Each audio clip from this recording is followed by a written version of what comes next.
Hello and welcome to another episode of Crizzy Books. I'm Crizzy, or Criz, but only my homeboys call me Criz. And today I'm going to be doing a review for Tender is the Flesh by Agustina Bazterrica. I hope I got that right. Published in 2020, Tender is the Flesh is a dystopian, horror, disturbing novel set in a very near future. We follow Marcos. Marcos is a higher up at a meat processing plant, but there's something really special about this meat processing plant. They don't process beef or pork or chickie. They process humans. Yes, in this future, the consumption of animals has been outlawed by the government due to some type of disease that all animals are carrying that is lethal to human beings. And now cannibalism has been legalized. They raise human beings like livestock, slaughter them like livestock, put them on the market like livestock. And this book is sick, but I really liked it. It's great. Very emotionally heavy, has a lot of really great moments. It reads really well. Great length.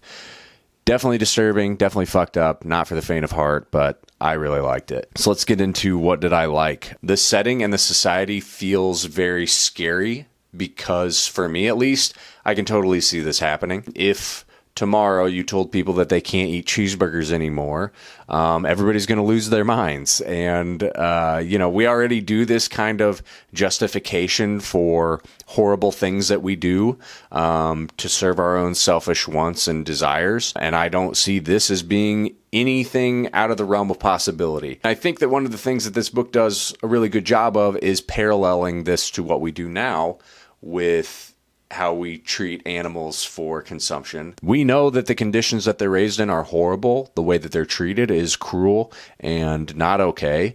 I call myself an animal lover, but I sure don't think about that anytime that I want to go out for a little treat. And I think that's why that this is so effective and scary of a story. At the beginning of the novel, when they start talking about, how they're raising humans as animals, I kept waiting to hear something about all the other horrible shit that would come along with a society like this. And sure enough, there is rape, there is murder, there is all kinds of horrible things that get brought up. One of the most surprising or crazy, it shouldn't have been surprising, but that they hunt people now for sport. Why? I have no idea. It's just this crazy, selfish society that is just like, oh, well, we're not getting rid of the things that we like, so now we're going to just do it to each other. The thing about the society that is so crazy is how completely obsessed they are with eating people. Everything they do, all their conversations, their actions, it's all about this. Everything just comes back to this.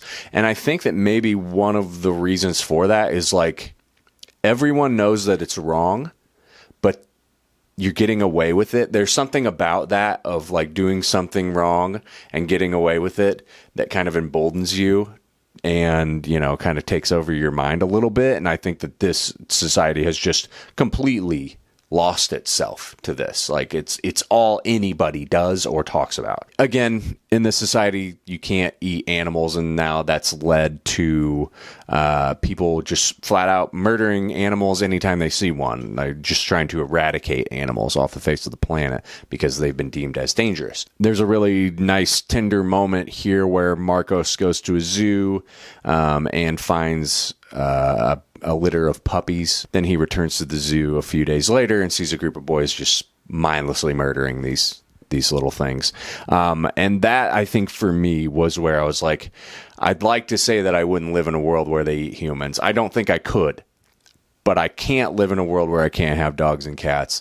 I can't live in a world where people are just mindlessly murdering animals for no reason, even though I kind of live in one now. But yeah, that was rough. I didn't like that. Marcos is a character. I think the author does a really good job of making you kind of sympathize with him. All through the story, you're kind of being led to believe that he is kind of becoming not okay with everything that's going on around him. He also has a lot of other things that have happened to him. Him and his wife have separated, and they lost their baby at a very young age. His father has had a mental breakdown. He had it shortly after cannibalism became legalized. He eventually dies. His relationship with his sister is really strained. He just kind of seems floating, really. And it feels like maybe he's getting to the point where he's like, I'm not going to do this anymore. Maybe there will be something that he might end up doing that would be good. Essentially, it's kind of making you feel like he is a good person in this world of horrible shit. And you kind of figure out that that's not true. One of his coworkers delivers a female to him. He names her Jasmine. At first, he doesn't really know what to do with her. He's just kind of leaving her in a barn and treating her like she's more of a burden because there's so much red tape with him having her. And then he starts to kind of have a little bit of a mental breakdown himself and ends up getting her pregnant, which is highly illegal and also awful. This is around the moment when you start to realize, like, oh, Marcos is also not a good guy. But he does share a lot of like sweet moments with Jasmine. There's a part where they listen to jazz under one of the trees in his yard, and you know, he does treat her pretty well. But then every time that one of these tender moments happens, you just go back to like how this happened in the first place and what's actually going on here and how wrong this is. There's a line in here that I really liked that gives us kind of more of a glimpse into this world. After his father dies, they're discussing what to do with his remains. Burying people is not something that you do anymore, because when hearses were delivering bodies to the cemetery, people would attack the hearses and steal the bodies and eat the bodies. And it's just like, what is this world that we're living? Like, this is just fucking insanity. But I loved that kind of extra little glimpse into like how fucked up this world is. At the end, there is a truck that gets overturned or broken into. This truck is full of meat on its way to the processing plant. This is done by a group of people called scavengers. I'm believing these are kind of more people who live outside of society, but they will eat whatever meat they can find. And they have attacked this truck, and Marcos comes upon it and sees just the most horrific sight, murdering all of these human beings, cutting off limbs, dragging dead bodies away, blood and guts all over the place.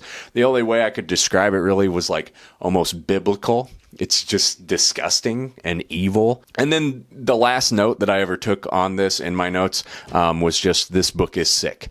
The ending is just awful. Again, we're made to feel like Marcos is a really good person. We can relate to him. Maybe there's some good in him. And then after they successfully deliver him and Jasmine's baby, he just straight up murders her, and that's it. He's not a good person. He is just as bad as every other person in this book that we come across.